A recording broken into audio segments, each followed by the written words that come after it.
Ever wonder what happens when you die? This is Alan with Quarter Horse Arms, and I'm not talking about the metaphysics of somebody dying. I'm not a religious scholar, nor will I ever pretend to be. What I'm talking about in this podcast is the fate of Class 3 items. Things like, machine guns, short-barreled rifles, suppressors.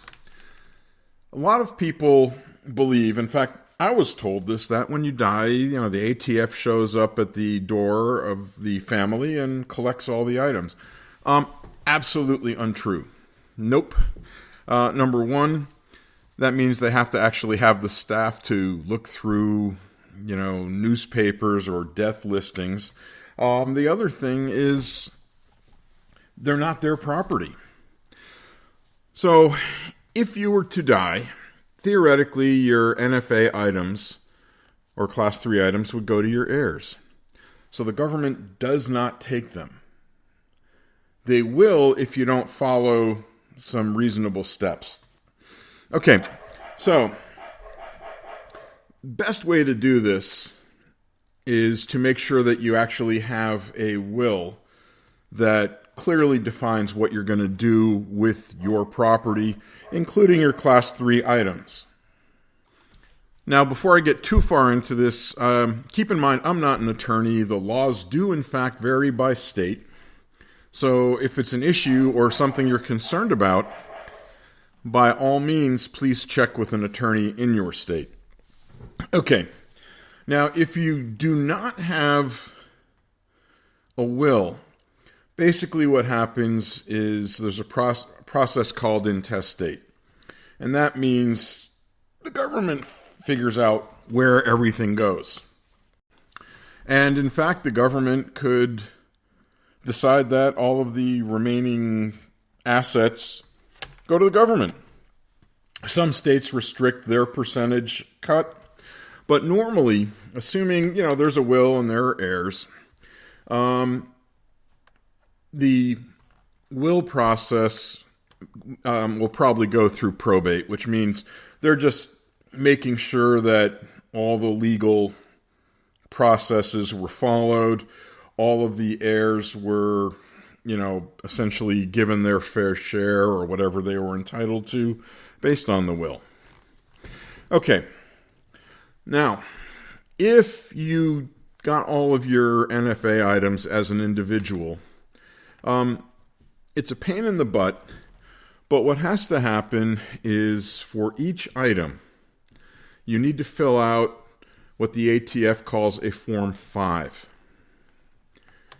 which, it's in a lot of ways, it's very similar to a Form 4. So instead of paying a $200 tax stamp to be able to own these items, what you're filling out is a transfer form that is free of charge. The tax stamp was already paid on the item. What the ATF wants to know is what's the disposition of the items.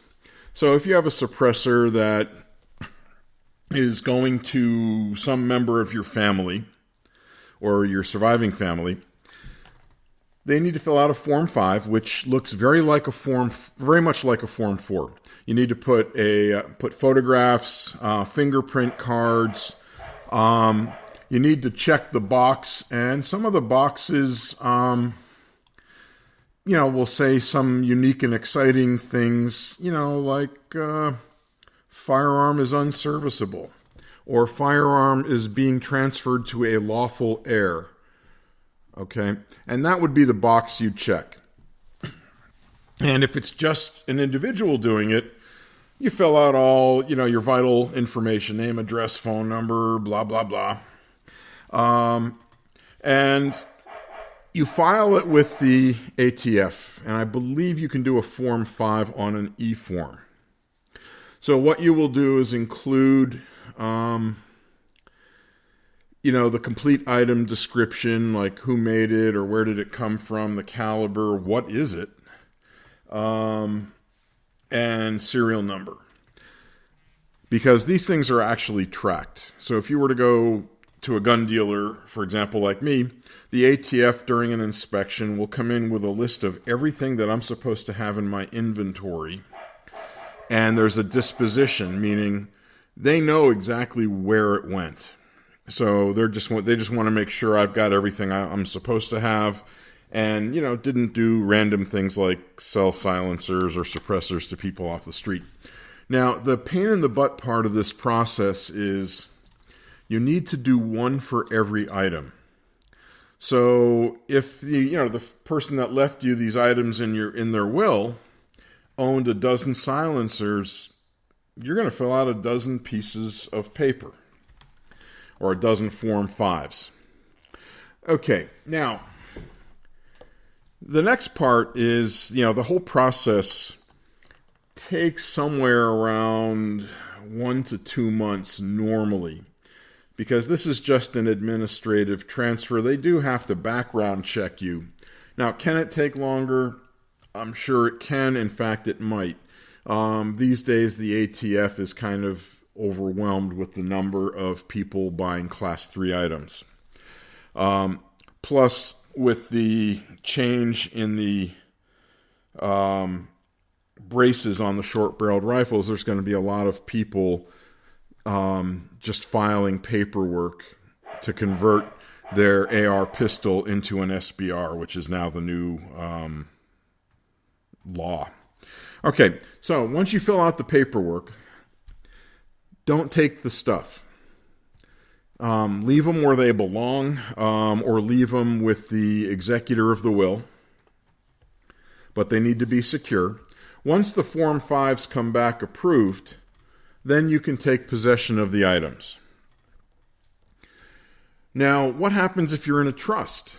Well, theoretically, the trust also owns the weapons. So any member of the trust, in theory, could become the new trustee. And if you are either forming a trust, excuse me, you'll need to put down all of the responsible people in the trust. And, excuse me again, I'm sorry. And with the responsible people that you're listing, they each have to fill out a responsible person questionnaire, which includes fingerprints and photographs for them. Now, is a trust a pain in the butt? Yeah. I mean, it costs money. Most places, if you go to a gun show, you'll find usually like a dealer table or two that actually have attorneys, and they're offering gun trusts somewhere between $50 and $100. Some of the Class 3 item sellers have a service that they'll do it for you for a fee. And the advantage of a trust is twofold. Threefold actually. The first one is if something happens to you, the trust actually owns the weapons, not the individual. So the paper trail is a lot cleaner. Plus, the people have already been background checked. So all you would be doing is changing the trustee. The trustee is the person that manages the trust. If you don't have a trust and somebody is bequeathing their silencers or SBRs or whatever to you, you can still form a trust. The only downside to a trust is it takes the ATF longer to process things involving trusts because they've got to verify everybody on the trust. So that part's up to you. The other part with a trust is if you add items, let's say you make some more purchases, you can put that, you can also add to the trust in this case. You're probably going to need to talk to an attorney about that one. My understanding is the process is very straightforward, so other than you having to take some time and probably fork over some cash, it'll get done. And just as a quick by the way, you can put all of your firearms into a trust as well. That way, if something happens to you, the estate or the responsible people in that trust can take possession of the guns. All right, so downside is what happens if somebody bequeaths to you a bunch of their Class 3 items and you're going, I don't like firearms, I don't want anything to do with them. Well, you can sell them. When you go to do that, I would definitely involve a gun dealer. In fact, before you make any move like that, talk to a gun dealer who is an SOT. That's Special Occupational Tax. So people like me actually can handle Class 3 items. So check with somebody who actually knows what they're doing. Check with an attorney about the disposition of the firearms. Now, if you decide, no siree, I do not want these items and I do not believe in them, well, silly you. However, you can turn them over to the ATF. They will take them and presumably destroy them. The other thing that happens is, let's suppose, great-granddad's estate included a number of items, some of which may have come back from a combat zone and were not reported, like they shipped home somebody's submachine gun piece by piece over months, and when they got home, they had a machine gun and never registered it. All right, so an unregistered Class 3 item, if it's something that cannot be registered, like a machine gun, you need to contact the ATF and they will come, or you can bring it to them. I'm not sure who goes where, but it is illegal for you to own that.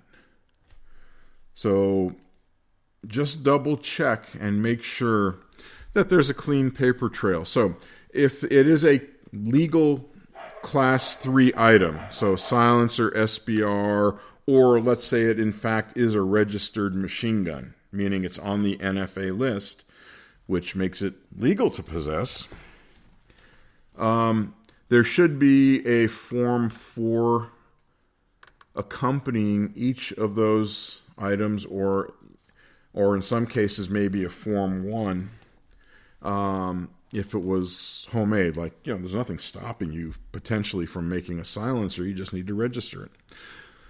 So, all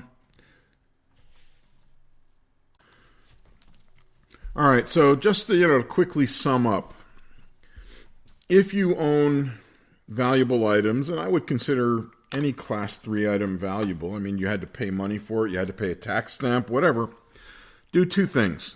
One, check with your relatives or anyone you're going to include as an heir to see if they even want the items. Number two, if in fact they do, make sure you include that in the will. And number three, if you haven't already done so, the best bet would be to create a gun trust and list the people that are going to be the heirs as responsible people to make it easier to deal with. And I know several, actually more than several people that own Class 3 items.